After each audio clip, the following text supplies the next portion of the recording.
Hello students, आप लोगों का बहुत बहुत स्वागत है हमारे यूट्यूब चैनल पर।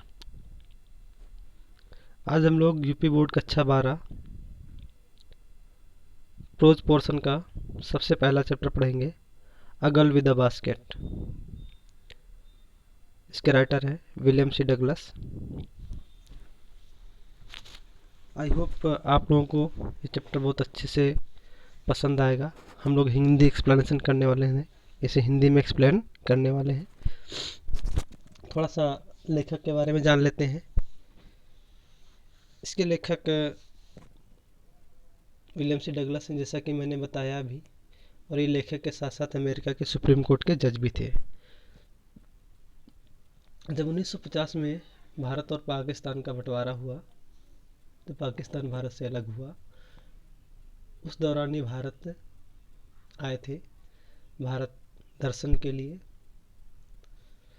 तो उस समय जो भारत की सिचुएशन थी, जो जो उन्होंने देखा, जो उन्होंने भारत के लिए फील किया, उन्होंने इसे एक ऐसे के रूप में लिख दिया। चलिए थोड़ा लेसन के बारे में जान लेते हैं, क्या कह रहा है लेसन में।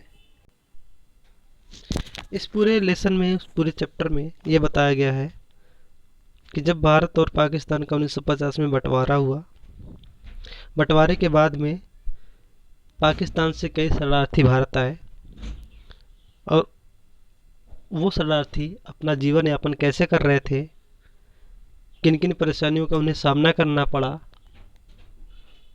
और इतनी परेशानियां होने के बावजूद भी उनमें जो सबसे अच्छी चीज़ थी वो थी सेल्फ रिस्पेक्ट, आत्म सम्मान की भावना। न कि अपने लिए बल्कि अपने देश के लिए भी प्यार। इन सब चीज़ों का वर्णन किया गया है इस पूरे चैप्टर में। और लेखक को सबसे ज़्यादा जिस भी व्यक्ति ने इम्प्रेस किया वो थी एक 9 साल की बच्ची, 9 वर्ष की बच्ची थी। उसने लेखक को सबसे ज़्यादा प्रभावित किया, सबसे बड़ी छाप छोड़ी उसने लेखक पर। चलिए स्टार्ट करते हैं चैप्टर। आई हैड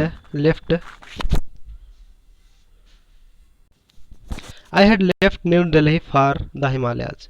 कहते मैंने हिमालय जाने के लिए नई दिल्ली छोड़ दिया, मतलब मैं नई दिल्ली से हिमालय के लिए चढ़ पड़ा। I was going as far as Bareilly by train. कहते कि मैं बरेली तक ट्रेन से जा रहा था। And then by a car to Ranikhet, और उसके बाद रानीखेत तक मैं कार से गया। Ranikhet, an old British army hill station located on 6000 foot ridge opposite a 120 mile stretch of snow capped Himalayas. कहता रानीखेत अंग्रेजों के समय का, या अंग्रेजों की सैनिक पहाड़ी है, पुरानी सैनिक पहाड़ी। हिल स्टेशन है पुरानी सैनिक पहाड़ी, आर्मी हिल स्टेशन पुरानी सैनिक पहाड़ी थी।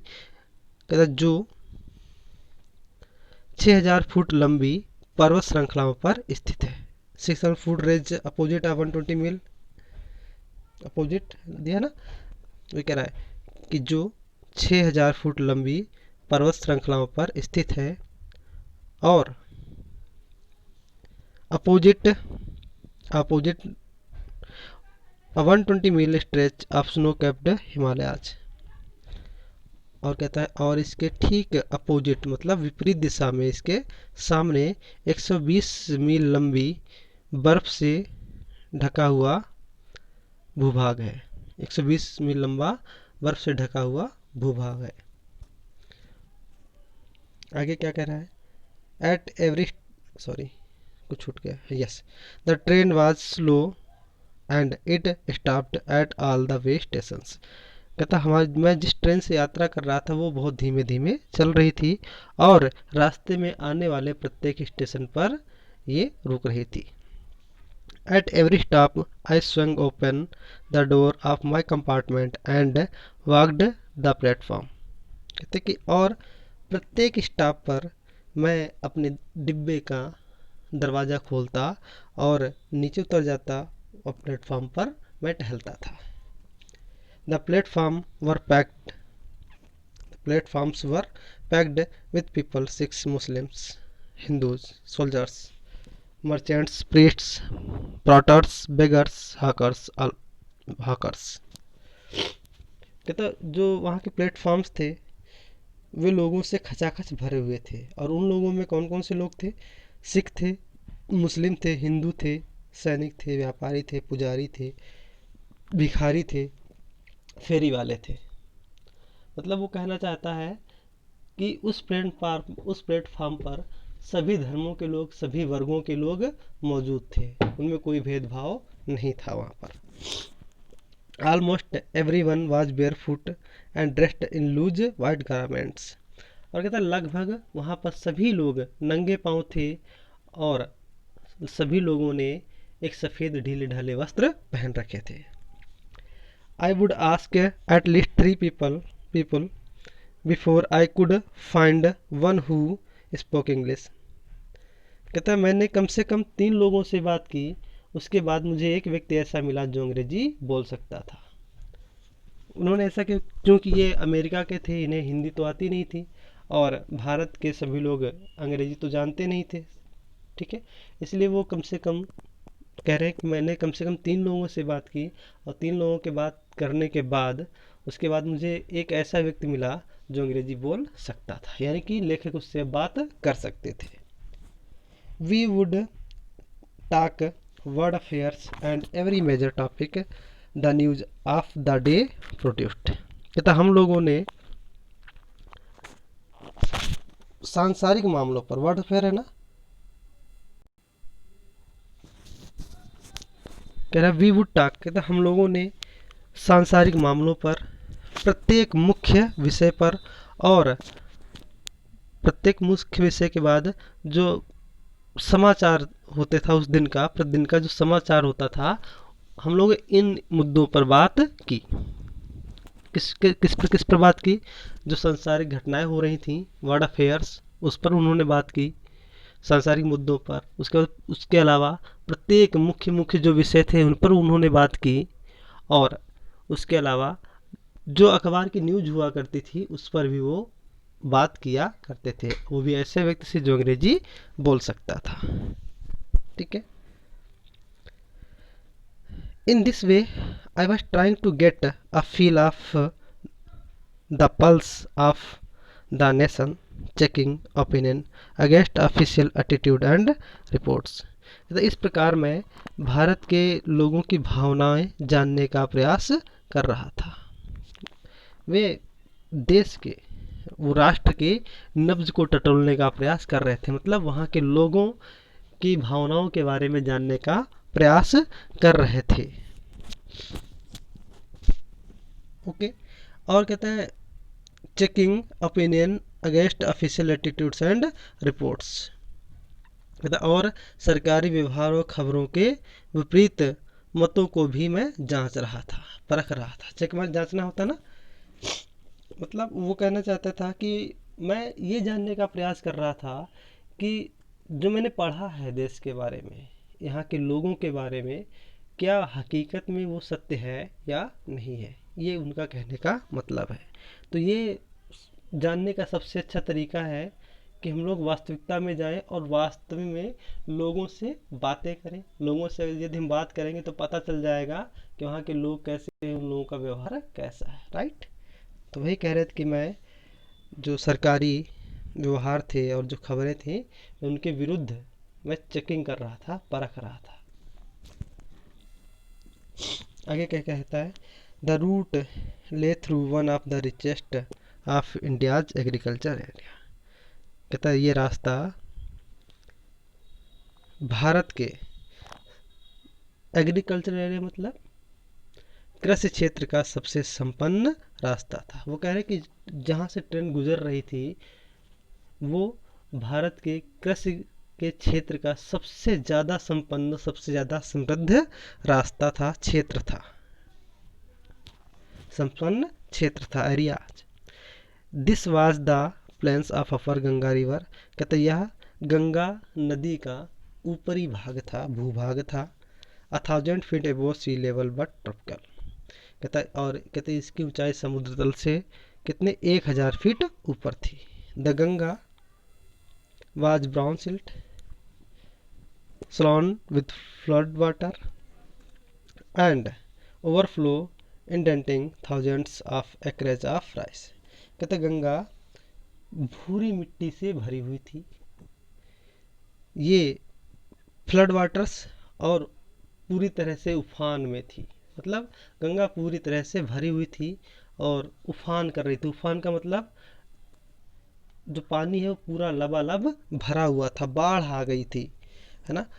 It overflow inundating thousands of areas. और कहते ये इतनी इसमें बाढ़ आ चुकी थी, गंगा नदी में बाढ़ आई थी कि इसने लगभग 1000 एकड़ जो धान के खेत थे उनको ये ले डूबी थी। मतलब उन्होंने 1000 धान के खेतों को डुबा रखा था अपने पानी से। किसने? गंगा नदी ने। ठीक है ना। एक बार फिर से बता दे रहा हूँ, गंगा नदी भूरी मिट्टी से भरी हुई थी और इसमें क्या हुई थी? बाढ़ आई थी और इस बाढ़ के पानी से, इसके उफान से, ओवरफ्लो से 1000 एकड़ धानों के खेत डूब चुके थे। आगे क्या कह रहा है? टू द नॉर्थ पर jungles great expenses of grass. और कहता है उत्तर दिशा में घास के बहुत बड़े बड़े जंगल थे। Higher than a man's head. और कहता वहाँ की घासें इतनी ज़्यादा बड़ी थी, higher than a man's head and unbroken aspect for an occasional clump trees of home affairs, home of tigers, elephants, pythons of and cobras. एक बार मैं फिर से शुरू से बता दे रहा हूँ। कहता उत्तर में क्या थे? जंगल थे और इन जंगलों में इतनी बड़ी बड़ी घासें थीं कि एक आदमी से भी ज़्यादा बड़ी बड़ी, एक आदमी के सिर से भी ज़्यादा ऊंची ऊंची घासें थीं। And unbroken expect of an occasion clump of trees and the home of tigers. कहता और यहाँ वहाँ कहीं पर झाड़ियाँ भी थीं, पेड़ों या झाड़ियों के झुरमुट भी थे। और कहता इन ये झुरमुट जो थे ये किसके किसके? टाइगर्स, टाइगर मतलब बाघ, एलिफेंट हाथियों के, पाइथन अजगर के और कोबरा के घर थे। चलो मैं फिर से बता दे रहा हूँ इसको। कहता है उस जंगल थे, उस जंगल में बहुत बड़ी बड़ी घासें थी, घास इतनी बड़ी थी कि एक आदमी से भी ज़्यादा ऊंची। और कहता है उस जंगल में झाड़ियाँ थी, झुरमुट थे। और कहते इन झुरमुटों में किसके किसके? बाघ के, एलिफेंट हाथियों के, पाइथन्स अजगरों के और कोबरा सांपों के क्या थे? घर थे। वो मतलब वो लोग इसी में रहते थे, ये जंगल उनका क्या था? घर था। Everywhere else there was a flat land running to a horizon but dotted there and where by the scared banyan tree and or by rows of packer trees shaped like ilm and having thick twisted tongue। ठीक, जरा देखते हैं आगे। Everywhere मैंने प्रत्येक जगह, कहते उसके बाद कहते प्रत्येक जगह कैसी थी? बिल्कुल सपाट जमीन थी, हॉरिजॉन्टल लैंड, सपाट जमीन थी। और ऐसा लग रहा, okay, but dotted here and there by the scared banyan tin. कहते सपाट जमीन के अलावा कहते उसके बाद का जो क्षेत्र था बिल्कुल कैसा? हॉरिजॉन्टल, सपाट था, समतल था, समतल भूमि थी। कहते उस समतल भूमि में यही कहीं कहीं पर, यहाँ वहाँ, हियर एंड देयर मतलब यहाँ वहाँ पवित्र बरगद के पेड़ या तो फिर पाकर, पाकर के पेड़ों की क्या थी? कतारें थी। पाकर के पेड़ों की क्या थी? कतारें थी। शेप्ड लाइक इल्म and having thick twisted trunk. और इन कतारों के अलावा क्या कहते थे? जिनका आकार मोटे मुड़े हुए, ट्रंक माने वैसे तो सूंड होता है तना, है ना। कहता है इनका जो आकार था वो मोटे मुड़े हुए तनों वाले वृक्षों के समान था। यानी कि जिस तरह से एक सूंड मुड़ी होती है ना हाथी की, वही कह रहा है कि इनका जो आकार था, इनका जो तना था ऐसे मुड़ा हुआ था, खूब मुड़े हुए तने थे इन वृक्षों के। ठीक है, एक मैं फिर से बता दे रहा हूँ। कहता इसके बाद जब हम आगे बढ़े तो मैंने देखा कि वहाँ की जितनी भूमि थी सारी की सारी समतल भूमि थी और उस भूमि में यहाँ वहाँ पवित्र बरगद के पेड़ और पाकड़ के पेड़ों की कतारें थीं, और कहते हैं इनके जो तने थे वे मुड़े हुए थे। ठीक है ना। आगे क्या कह रहा है, hot humid air was moving in front of south west. कहता है साउथ माने दक्षिण, वेस्ट माने पश्चिम, कहते दक्षिण पश्चिम से गर्म नम हवाएं चल रही थीं। Monkeys, some of the mothers with babies clinging to them and riding underneath swing of trees at the station looking for food। फिर क्या कह रहे हैं, कहते हैं स्टेशन पर बंदर थे, बंदरों में भी कुछ माँ बंदर थी, मतलब बंदरों की माएँ थी। कहते बंदर थे और बंदरों की माएँ थी, और जिन्होंने अपने बच्चों को अपने से चिपका के रखा था। ठीक है ना। और वे भोजन की तलाश में टहनियों पर झूल रहे थे। भोजन की तलाश में टहनियों पर क्या कर रहे थे, झूल रहे थे। लुकिंग फॉर फूड है ना। The village we passed had walls made of mud mixed with water and cow dung. कहता मैं जिन गांवों से गुजरा, कहता मैं जिन गांवों से गुजरा उन गांवों की दीवारें पानी और गाय के गोबर से सनी हुई मिट्टी से बनी हुई थी। मतलब ओवरऑल वो कह रहा था कि गांव की दीवारें कैसी थी, कच्ची हुआ करती, वहाँ के घर जो थे कैसे थे, कच्चे थे। और क्या कह रहा है, dear picked roofs and hashed bundles of grass tied to bamboo poles stretched across the rafters. Their peaked roofs were attached bundles of grass tied to bamboo poles। कहता है उनके पीप माने होता है उभरी हुई, है ना, पीक्ड। कहता है उनकी जो नुकीली छतें थी, उभरी हुई छतें थे, उन पर क्या पड़ा हुआ था, छप्पर पड़ा हुआ था, है ना। क्या पड़ा हुआ था, घास फूस का बना हुआ छप्पर पड़ा हुआ था, और घास के गट्ठर उन बांसों से बंधे हुए थे। वो बता रहा है कि एक छप्पर कैसे बनाया जाता है, उसी का वर्णन कर रहा है। कहते हैं दीवारें कच्ची थी और कच्ची दीवारों पर छप्पर पड़े हुए थे, और वे छप्पर बांस और उनमें घास पड़ी हुई थी जो बांस के सहारे से बंधी हुई थी। और आगे क्या कह रहा है, स्टेज कास्ट द रेफ्टर्स। और क्या कह रहा है, जो ढालदार बल्लियों के ढांचे पर फैले हुए थे। स्ट्रेच माने होता है फैलना। ठीक है ना। वो कह रहा है कि ये जो छप्पर थे, जो बांस थे, ये कहाँ पर, ढालदार बल्लियों के ढांचे पर सधे हुए थे, फैले हुए थे। ठीक। अब जरा अपनी भाषा में समझ लेते हैं, अपनी लोकल लैंग्वेज में। वो कह रहा है कि घर कैसे थे, कच्चे थे, उनके ऊपर छप्पर पड़ा हुआ था। ठीक। और जो कच्चे घर तुमने अगर किसी ने देखे होंगे आप में से, तो कच्चे घरों के ऊपर जो छत होती है, जिसको आज हम लोग रेलिंग बोलते हैं, है ना, बहुत मुड़ेड जैसी होती है ना, उसी के ऊपर छत रखे थे। वही कहता है कि उभरी हुई छत, यानी कि नुकीली छतों, नुकीली छत मतलब वही जो रेलिंग होती है, आजकल की भाषा में हम लोग क्या रेलिंग बोलते हैं ना, वही कहता है कि उस पर क्या रखे हुए, छप्पर रखे हुए थे। और छप्पर किससे बने हुए थे, बांस और घास के बने हुए थे। और वो छप्पर किस पर टिका हुआ था, बल्लियों पर, जिसको हम लोग थुमरिया बोलते हैं ना, बल्लियों पर टिका हुआ था। वो अपनी भाषा में ये कह रहा है। ठीक। आगे क्या कह रहा है,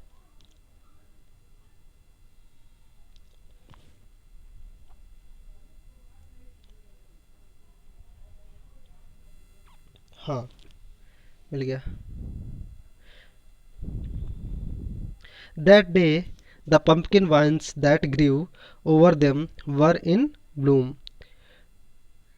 trailing streaks of yellow over drab walls। कहता उन दिनों, पम्पकिन माने क्या होता है, कद्दू होता है ना।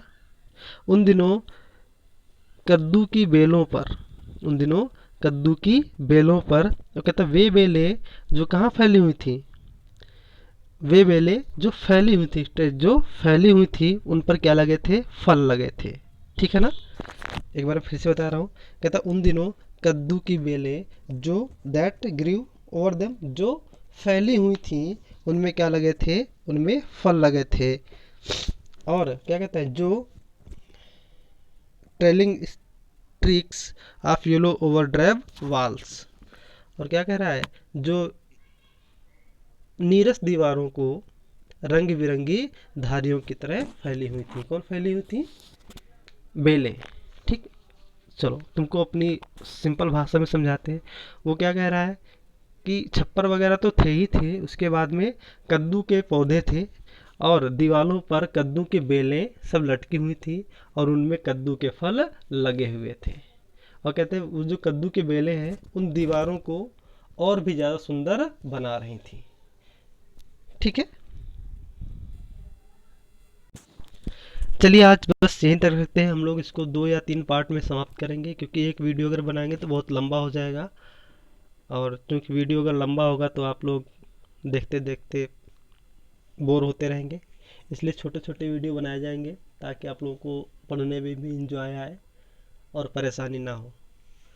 तो अंत में जैसा कि सभी यूट्यूबर रिक्वेस्ट करते हैं, मेरी भी आप लोगों से एक रिक्वेस्ट है कि आप चैनल को सब्सक्राइब कर लें और सपोर्ट ज़रूर करें। अपने मित्रों को ये वीडियो शेयर करें, भेजें उन्हें, और उनसे मेरी तरफ से थोड़ा रिक्वेस्ट भी कर रहे हैं कि इस चैनल को सब्सक्राइब कर लें और वीडियो को अंत तक भेजें। और जिन लोगों को ज़रूरत है उन लोगों तक ये वाला वीडियो ज़रूर पहुंचाएं। अगर वीडियो अच्छा लगा हो तो लाइक करें, कमेंट भी करें। Thanks for watching this video. आपको मिलते हैं नेक्स्ट वीडियो नेक्स्ट पार्ट में। तब तक के लिए बाय बाय।